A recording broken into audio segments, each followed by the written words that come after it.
सभी छात्र छात्राओं को वेद तिवारी का नमस्कार। विद्यार्थियों, इसी तरह की मोटिवेशनल और UP PCS, other state PCS, RO ARO, UP police आदि परीक्षाओं के लिए हैंड राइटिंग नोट्स की वीडियो प्राप्त करने के लिए मेरे चैनल को सब्सक्राइब करना ना भूलें। इस चैनल के माध्यम से आप सभी विषयों के नोट्स की वीडियो प्राप्त कर सकते हैं बिल्कुल फ्री में, और पीडीएफ प्राप्त करने के लिए मेरे टेलीग्राम चैनल को ज्वाइन कर लीजिए। वीडियो में नीचे लिंक दी गई है। जय हिंद, जय भारत, वंदे मातरम, सत्यमेव जयते। सभी छात्र छात्राओं को रूपा का नमस्कार। विद्यार्थियों, आप सभी का वेद सर के चैनल में स्वागत है। मैं रूपा आप सभी के समक्ष आज संविधान में उच्च न्यायालय और जिला न्यायाधीश के बारे में आज हम लोग पढ़ेंगे। क्या इसकी विशेषताएं हैं, किस अनुच्छेद में है, इन सभी के बारे में आज हम लोग पढ़ेंगे।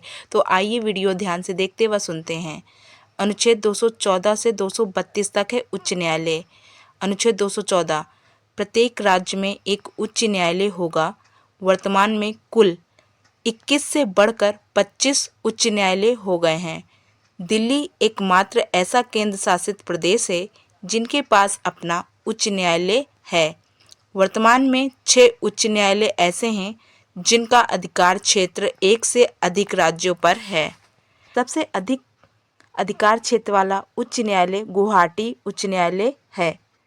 7 राज्यों में पूर्वोत्तर भारत, जिसे हम 7 सिस्टर के नाम से जानते हैं, असम, मेघालय, मणिपुर, मिजोरम, नागालैंड, अरुणाचल प्रदेश, त्रिपुरा। मुंबई उच्च न्यायालय महाराष्ट्र, दादर नगर हवेली, गोवा, दमन दीव। कोलकाता उच्च न्यायालय पश्चिम बंगाल, अंडमान निकोबार। मद्रास उच्च न्यायालय तमिलनाडु, पांडुचेरी। केरल उच्च न्यायालय केरल, लक्षद्वीप। चंडीगढ़ उच्च न्यायालय पंजाब, हरियाणा, चंडीगढ़। गुवाहाटी उच्च न्यायालय में न्यायाधीशों की संख्या सबसे कम है। इलाहाबाद उच्च न्यायालय में न्यायाधीशों की संख्या सर्वाधिक है। किसी भी राज्य में उच्च न्यायालय स्थापित करने का अधिकार संसद को है। अनुच्छेद 215, उच्च न्यायालय एक अभिलेख न्यायालय है। अनुच्छेद 216, उच्च न्यायालय में एक मुख्य न्यायाधीश होगा व अन्य न्यायाधीश होंगे। उच्च न्यायालय के मुख्य न्यायाधीश की नियुक्ति राष्ट्रपति उच्चतम न्यायालय के मुख्य न्यायाधीश के परामर्श से करेगा। अन्य न्यायाधीशों की नियुक्ति राष्ट्रपति उच्चतम न्यायालय के व उच्च न्यायालय के मुख्य न्यायाधीश के परामर्श से करेगा। अनुच्छेद 217, उच्च न्यायालय के न्यायाधीश हेतु योग्यताएं। क्या है इसकी योग्यताएं, देखते हैं।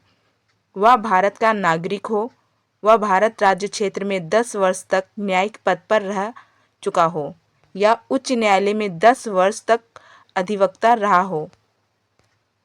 इसमें उम्र का कोई प्रावधान नहीं है। अनुच्छेद 217 का उच्च न्यायालय के न्यायाधीश का स्थानांतरण उच्चतम न्यायालय के मुख्य न्यायाधीश के द्वारा ही किया जाएगा। उच्च न्यायालय के न्यायाधीश 62 वर्ष की आयु तक अपना पद ग्रहण कर सकते हैं। राष्ट्रपति को संबोधित कर अपना त्यागपत्र सौंप सकते हैं। अनुच्छेद 218, उच्च न्यायालय के न्यायाधीश को उसी रीति से हटाया जा सकता है जिस रीति से उच्चतम न्यायालय के न्यायाधीश को हटाया जा सकता है। अनुच्छेद 219, उच्च न्यायालय के न्यायाधीशों के लिए शपथ का प्रावधान है। अनुच्छेद 220, उच्च न्यायालय के न्यायाधीश सेवानिवृत्त हो जाने के बाद उस उच्च न्यायालय में वकालत नहीं कर सकते हैं, अन्य कहीं भी वकालत कर सकते हैं। अनुच्छेद 221, उच्च न्यायालय के न्यायाधीशों के लिए वेतन एवं भत्तों का प्रावधान है। राज्य की संचित निधि से दिए जाएंगे। संसद विधि बनाकर वेतन में वृद्धि कर सकती है।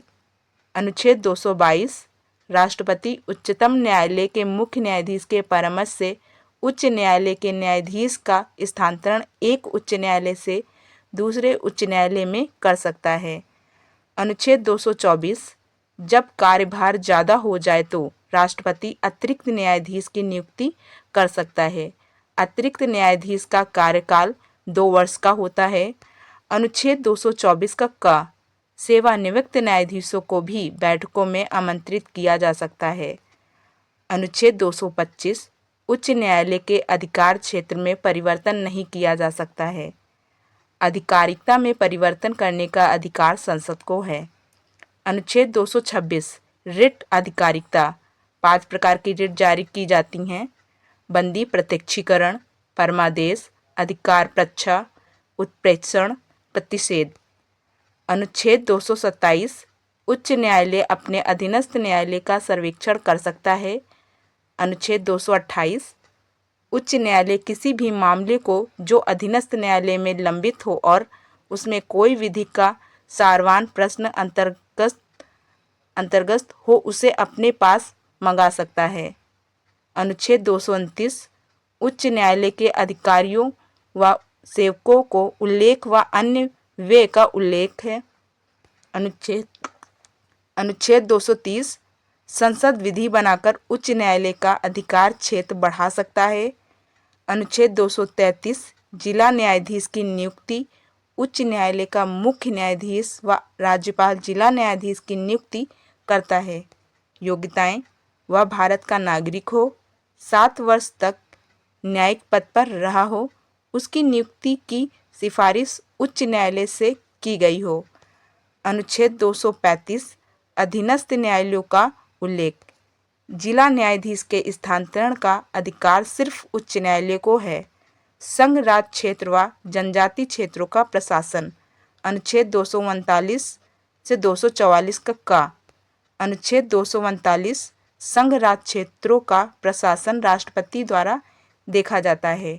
अनुच्छेद 239 खंड ख राष्ट्रपति किसी राज्यपाल को निकटवर्ती संघ राज्य केंद्र शासित प्रदेश का प्रशासन नियुक्त कर सकता है। राज्यपाल को केंद्र शासित प्रदेश में प्रशासक कहा जाता है। दिल्ली में राज्यपाल को उपराज्यपाल कहा जाता है। अनुच्छेद 239 का संसद विधि बनाकर पांडुचेरी संघ राज्य क्षेत्र के लिए विधानमंडल का सृजन कर सकती है।